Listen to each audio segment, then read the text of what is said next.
Hello and welcome back to season 3 of my FM save Rise of the Villains of Aston Villa.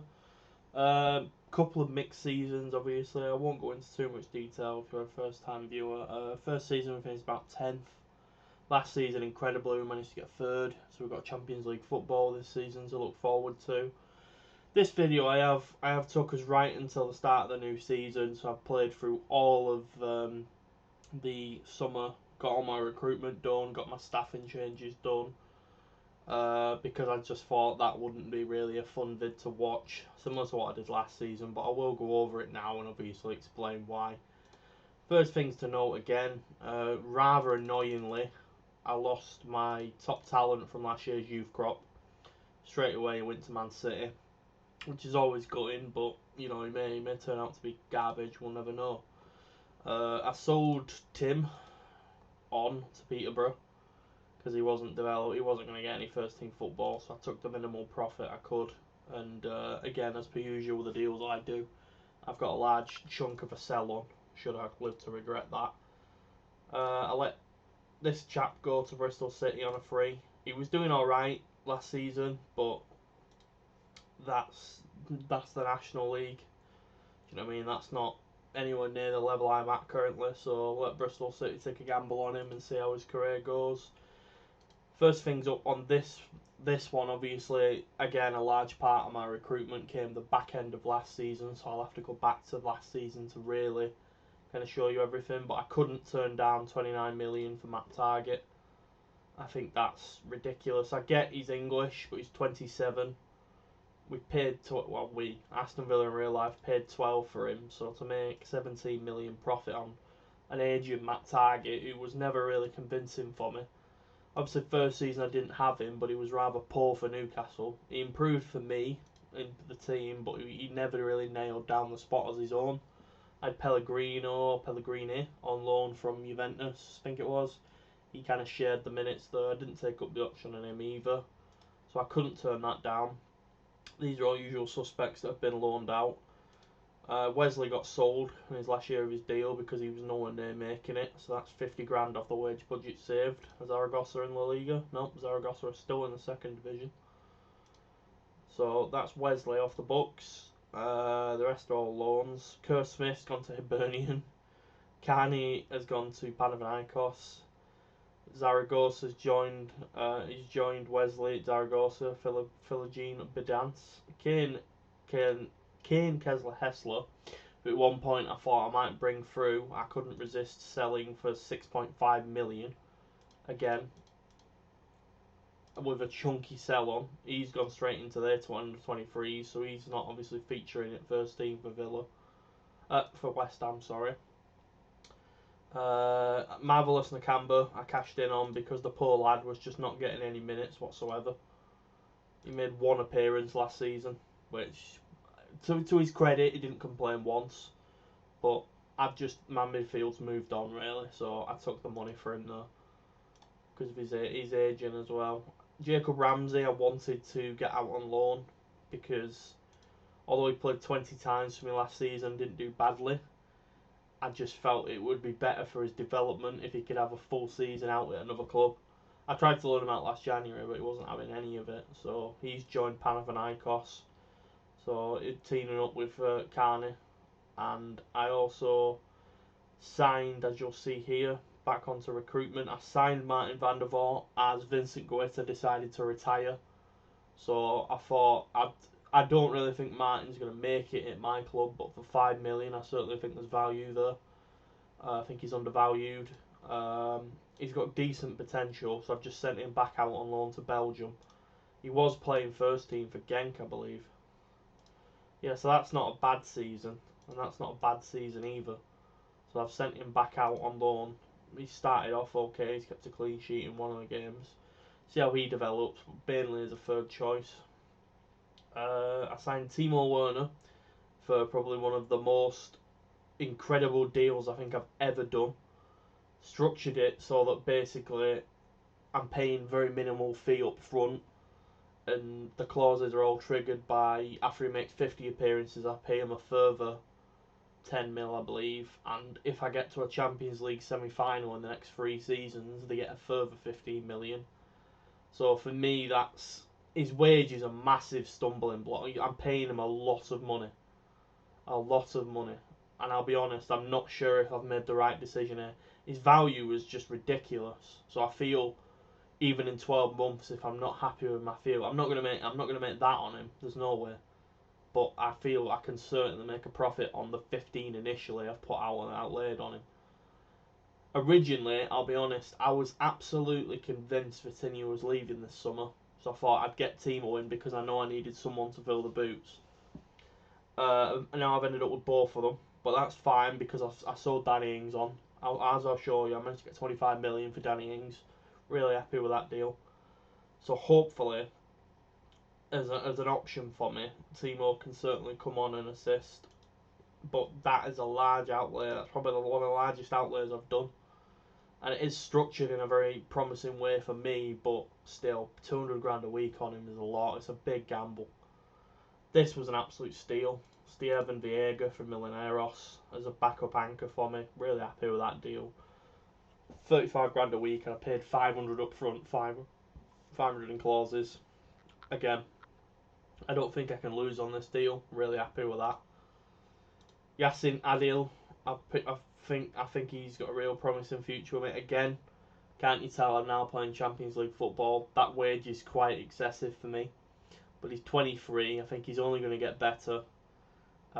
He's worth twice double what I paid for him. So hopefully he can have a good season and maybe put himself in the shop window. But unfortunately, I've had to pay out a little bit more in wages than I would have hoped this season because the fact that I'm in the Champions League just instantly gives players the right. But they're what I recruited back end of last season. So what you wouldn't have seen, I brought in I've courted this guy for about 2 seasons now. Again, paying him a ridiculous wage, but Man United, he actually rejected Man United to come to me, which I was really happy with because I didn't expect. Absolute first choice left back for me. As you can see, I've now not got a backup left back, so Mings will deputise there because I haven't really got any funds available. Because originally Target wasn't on the plans to sell, but I couldn't turn down the bid that came in for him. Just while you're here, I might as well look if Pellegrini's available again. He's injured though, torn thigh muscle. I wouldn't be against bringing him back in. They don't want a lot on his wages, but they want more than I can afford currently. But anyway, we'll look at that another time. So that's the deal that I did in terms of recruitment towards the back end of last season. In terms of player sales, as you can see here, Danny Ings to Bournemouth was a no-brainer for me. 25 million for a player that had last season his goals had dried up fully. He was complaining all the time, so I'm happy to recoup 25 million for a 30-year-old Danny Ings. John McGinn, again, couldn't turn down 36.5 million for a player that barely featured. 14 appearances, but 7 of them were off the bench. Couldn't turn that kind of money down, especially because of the profit made on him. And again, wish him well. Douglas Luiz, similar story. Wouldn't have sold him because I was happy with the profile, but I couldn't turn down that from Palace. He's had a stinker in his first game for him as well. That's ridiculous. Almost 20 million profit on initial purchase as well.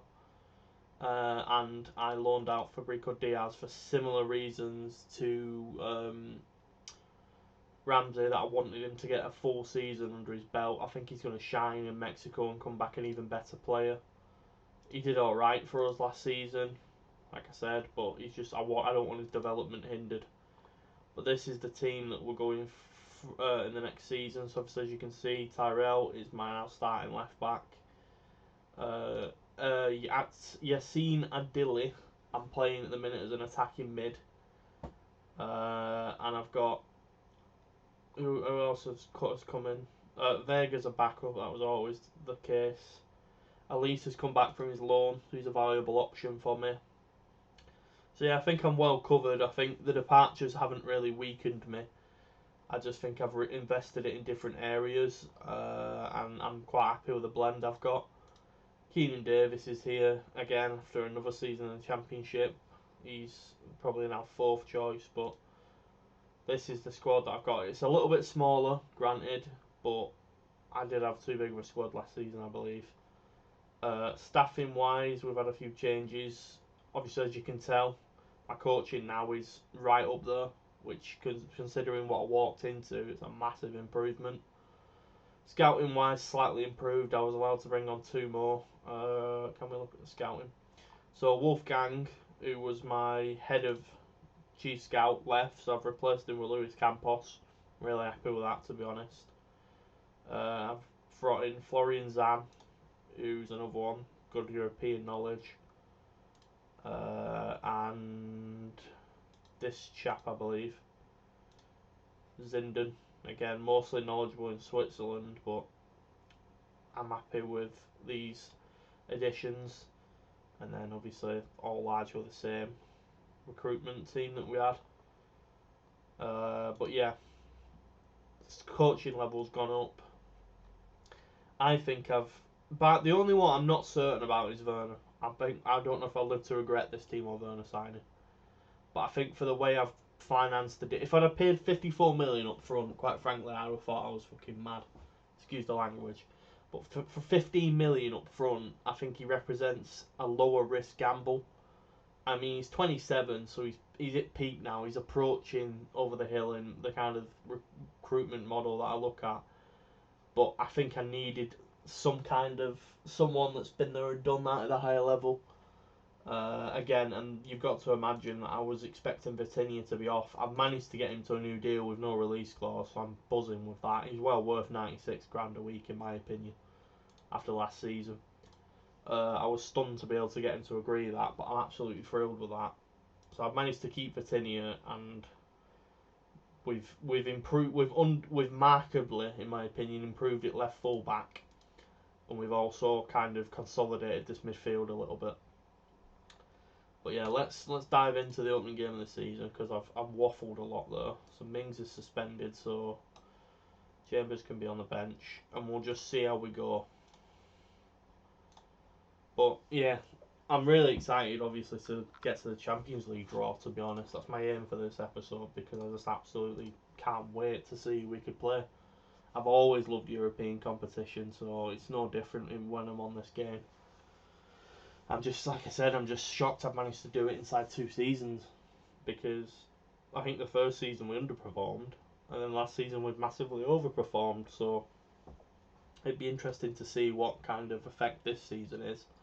Because I'll be honest, I will be throwing all my eggs in the Champions League basket. I will be on full strength in every game, even if it comes at the weakness of the league. I mean, I'm happy to drop back down to, say, 10th or so if I can manage to have a solid showing in Europe. But we'll see. I don't need latest scores on anymore, because it's literally the start of the season, so that's just pointless. Ranganga's booked again already, which is not what I really want to see. He didn't have a great season in the end, to be honest. He started really well. It's a shame. Buendia might have just put us in front, though. Mike Dean, given. Yeah, 1-0. Good start to the season. Buendia proving to be quite the useful player for us. This is quite a weird Sheffield United squad. It's like a blend of when they were last in the Prep. Buendia. Oh, I thought he was going to chip in there. That would have been a nice start to his Villa career. But yeah, just like I said, I was only given 30 million. Vitinha scores, great start, assist for Addons. I was only given 30 million, and they would only let me have 35% of all transfer departures. So I've not really had a lot of money to spend, considering I had 50 million the first summer. So I've kind of focused on. My largest outlay is the left back, because I've had an eye on that left back for about 2 years now. So I had to make that move. For me, he's my left back for the save now. Vitinha scores again, another assist from Addons. But other than that, I've just kind of seek to replace the outgoings at a cheaper rate. For example, paying $1 million for that Colombian, I was more than happy to, because I've sold Douglas Luiz for 35. So Adil for me was another one. I was looking for a roaming playmaker, and he ticked most of the boxes. And I think he's versatile. Obviously, he's playing Cam today, and he's 2 assists. So Adil was my second biggest outlay, and then Werner was kind of goes against most of my usual recruitment instincts, but when he became available, I just pounced. And again, I may live to regret that, but you've got to take some risks at some time in recruitment. You can't always be straight down the line. So we'll see if I live to regret that. But thankfully, like I said, the way I've financed it, I'm paying 15 million for him. If he's a flop, he's a flop. I'll get rid of him. If he kicks on, then I might end up paying the full amount. And if I'm in a Champions League semi, I'm not going to be asked about paying 15 million for Timo Werner. What a game Addons having. 2 goals and an assist. So Sheffield United getting blown away here. I hope this is signs of things to come this season. Vitinha at the double.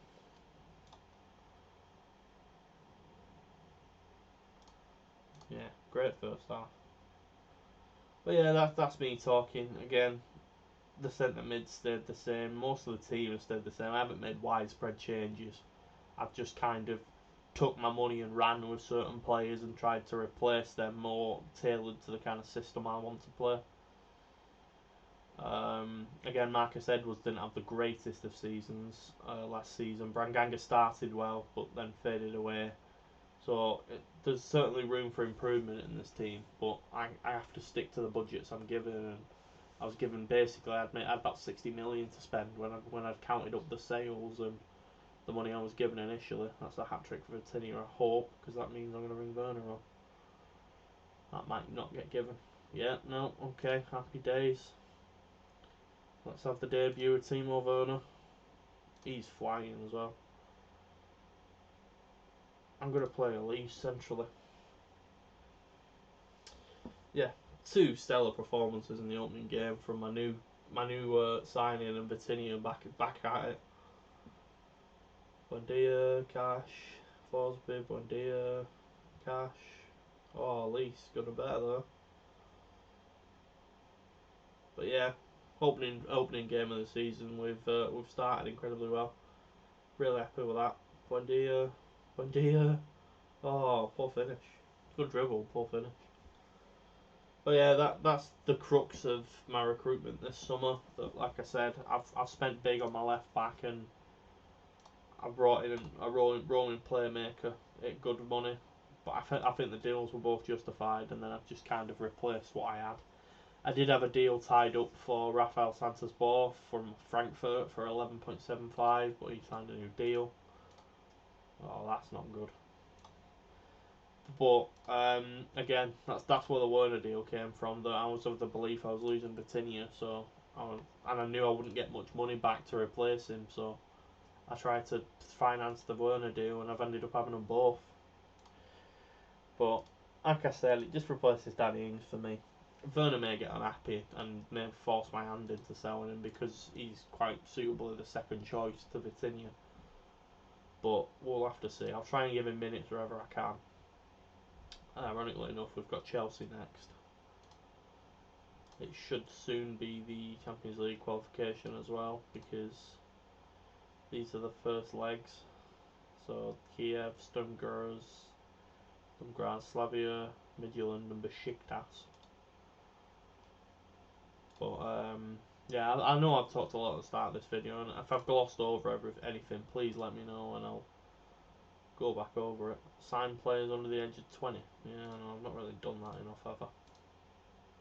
Yeah, he's 25, that's not going to happen. Nope. Yeah, again, I've just no money left. I was given the option by the board to sign Dwight McNeil for 15 million, which I felt I could have profited on, but I decided against it because he wouldn't have fit in anywhere, and I have a lot of players that can play wide currently. So I decided against that one. I may live to regret it because I could have made a lot of profit on 15 million, but interesting. Again, Coutinho, this is the wages. I say that, and I've got Werner sat on 200. But that's the decisions I made, and I have to stand and die by him. Yeah, he could play for us, but I'd rather he got first team football for a season.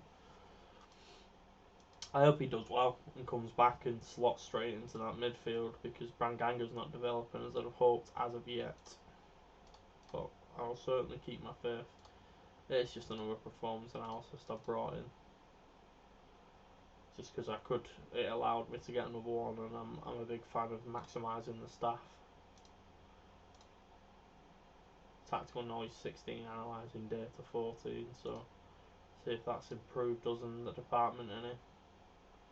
We've got the third best analysing data, the third best judging ability, and the third best judging potential, and we've now second in fitness and nothing else. So the coaching's markedly improved from when I took over. Yeah, Timo Werner is his old club. Chelsea are still favourites, which to be fair is the right decision, but they were woeful last season. I think they ended up about 13th in the league.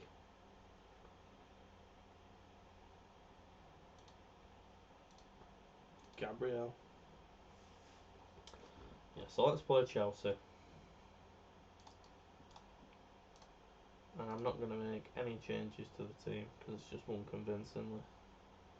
Things is still suspended, so yeah, no changes to the team. Let's hope these two lads have another cracking game. Seems to be building somewhat of a good chemistry already. I think Adil ended up with 3 assists and a goal, and Vitinho had a hat-trick in the opening game, so yeah, just basically carry on how you played last game and you'll give Chelsea a game here, lads. But yeah, again, as I like to play with my recruitment, I'll start to tell you whereabouts I'm thinking next season. In terms of what money I get will dictate, but right back again would become an area to improve. It's very hard to improve in the fullback areas because there's not a great deal of quality out there in fullback in the roles that I'm currently playing. So it's hard. Like my Tyrell was a markable improvement on target, but it's hard to find an improvement on cash. But I will look for one. And obviously I'd be looking maybe at more ball playing defending centre backs because Mings is starting to get to the age where I'd look to ship him on. I did reject 35 million from Brighton in the summer for Konza as well. I wanted to keep Konza around. I don't think 35 was enough to tempt me. But that's where I'd be looking in the summer should I get money. And I think I'd assess this midfield because I'm not in love with the central midfield at the minute. I've got some good players, but they're not performing to the levels I would have hoped.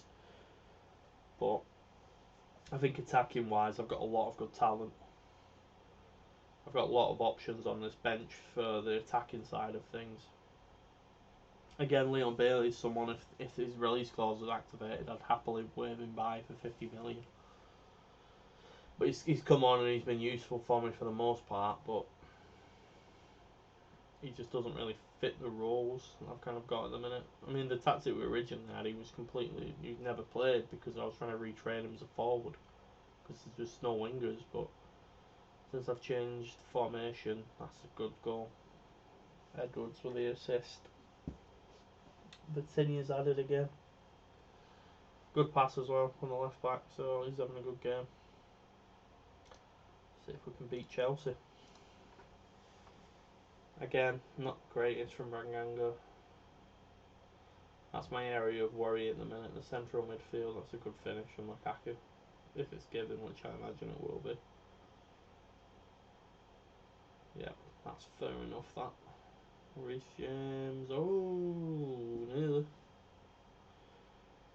Who have I got on midfield? See, centrally I haven't got as many options as I used to. But that's not a problem. I just couldn't turn down the money.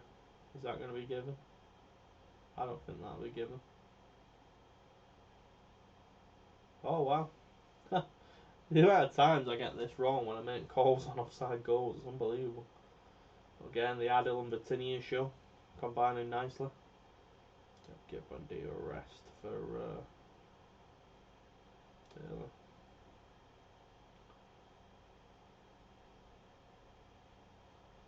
Good save, Mendy. Vitinho's after a back-to-back hat-tricks. Justifying every penny of that new deal. Oh, Mendy again. He's having a storm. Considering he's 2-1 down. Bailey. Well, that was poor. That was very poor.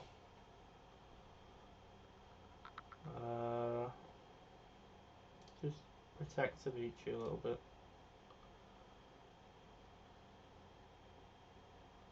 I don't want to call him a DJ. It's Addon. I'm sure there's a better way of saying it. My pronunciations are quite poor at this point. Cash, Bailey, Forsby, Bailey, Vega, Konza, Edwards. Vitinha does get his hat-trick. Back-to-back hat-tricks for Vitinha to start the season off. The man's dynamite. I genuinely think if he keeps this kind of form up, we could be selling him for 100 million plus. Because he's no release clause now, so the sky's the limit really. And he's got till 2028 contract, so bruised shin, which means he'll be rested for the next game, but back-to-back hat-tricks for Vitinha. Crystal Palace next for us. I am, like I said, I am waiting on this Champions League draw. That's my main thing for this episode. There's nothing. Oh, here we go. It's on deadline day, which is fascinating. But like, I don't. I said this last year, but I don't foresee any late business because we just don't have the figures left to be able to conduct something like that. Yeah, well, that's good now, isn't it? But where was that in the summer?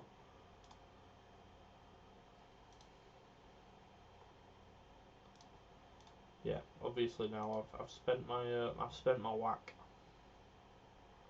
It's just how these players will do in this first half of the season for me.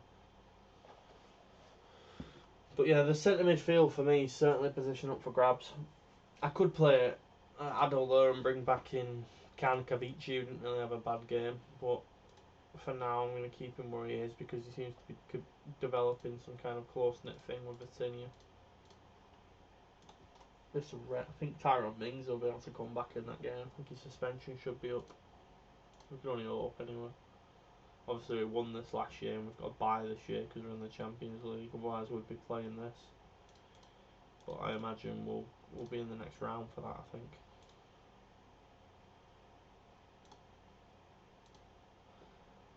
So yeah, a lot on internationals, that's fine. So Slavia qualified, Midtjylland qualified, Besiktas qualified, Dynamo Kiev qualified, and Sturm Graz qualified, which is quite interesting. So let's get to it. Let's find out who Aston Villa are going to face in the Champions League, which is a statement I don't think many have been able to say before. Really excited. Really excited.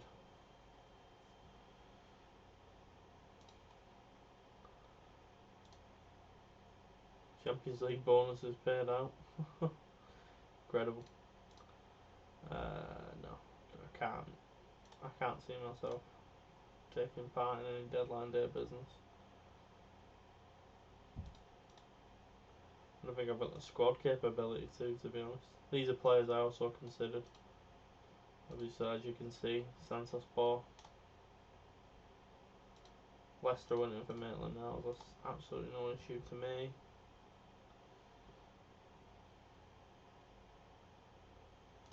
Right, so let's get this draw out the way with, which is the least fun draw, but still, we want to retain our trophy if we can do it.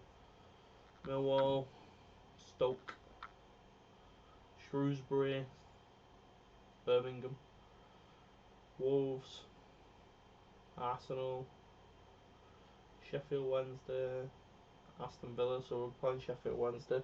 I'm pretty sure we played them last year. We definitely played Sheffield United last year. United Leicester, let's just, in the interest of speeding things up, QPR Brentford, Norwich Leeds, West Brom Middlesbrough, Newcastle Swansea, Newport Cheltenham, Man City Plymouth, Tottenham Huddersfield, Brighton Accrington, Sheffield United, Liverpool, Cardiff, Salford. So yeah, we've got a good draw again. Championship side, but it's a winnable game. Where are we? Damn right he has. How many international appearances does he actually have? I'm sure there's a way of finding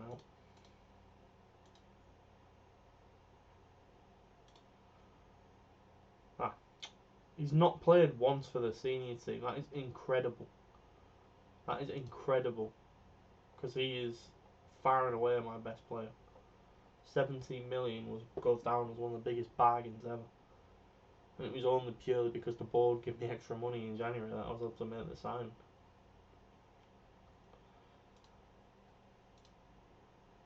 Interestingly, I looked at him myself, but I wanted him as a left back. But he's playing very well over there. But I looked at him as a left back, so interesting that City are following me in there. Here we are. Let's get to it. It's at Wembley as well. Liverpool, the current holders. A lot to play for here. Shakhtar, the group A, we'd want that group. Inter Milan, group B. Porto, group C, we'd want that group. Ajax, group D. Interesting, a lot of top seeds here. Only Madrid, Liverpool and Bayern are really clubs I would fear. Inter Milan possibly, yeah, but Leipzig, PSG, I don't want that group. Barcelona, I don't want that group. Dortmund, don't want that group. Don't want that group. Well, I can't get that group.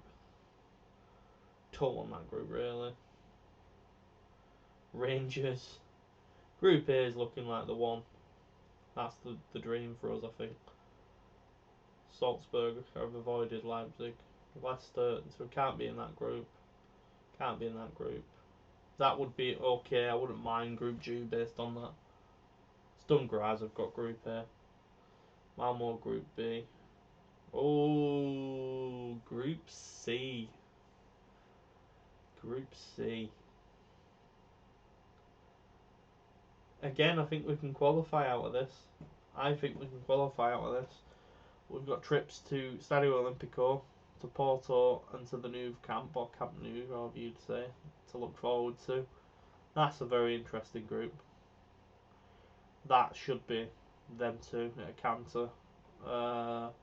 That's quite an interesting group. That's quite an interesting group. That again should be them two at a canter. That's an interesting group.